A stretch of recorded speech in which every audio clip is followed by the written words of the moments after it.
Méditation du 2 octobre. Faire face à la dépression, première partie. L'Éternel est près de ceux qui ont le cœur brisé et il sauve ceux qui ont l'esprit dans l'abattement. Somme 34, verset 19. Vincent Van Gogh est mort le 29 juillet 1890 à l'âge de 37 ans à Auvers-sur-Oise, en France. L'artiste souffrait de troubles mentaux. Le 27 juillet 1890, il s'est rendu dans un champ près de l'auberge où il séjournait et s'est tiré une balle dans la poitrine à l'aide d'un pistolet qu'il avait subtilisé. Blessé, le peintre est retourné le soir même à son auberge où il est mort 2 jours plus tard, après une longue agonie. Tim Bergren, plus connu sous le nom d'Avicii, est décédé le 20 avril 2018 à Oman, à l'âge de 28 ans. Selon les rapports d'autopsie, il se serait donné la mort en se coupant avec une bouteille de vin cassé après avoir lutté contre l'alcoolisme et la dépression. Dwayne Johnson, également connu sous le nom de The Rock, a parlé publiquement de sa lutte contre la dépression. Dans une interview, il a révélé être arrivé à un point où il ne voulait plus rien faire ou aller nulle part et qu'il pleurait constamment. Il a également raconté avoir été témoin de la tentative de suicide de sa mère quand il était jeune. Avant de publier ses livres, Juan Rowling, l'auteur de la saga Harry Potter,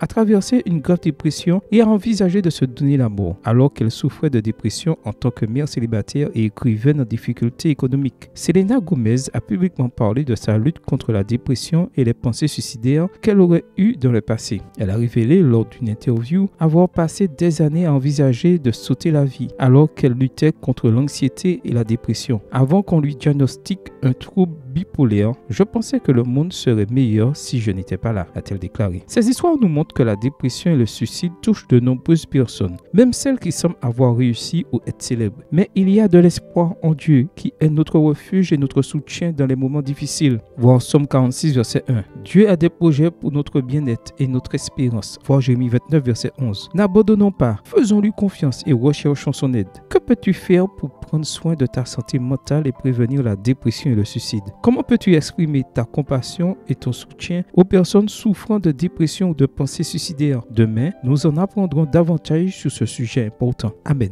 Bonne journée à toi et que le Seigneur te bénisse.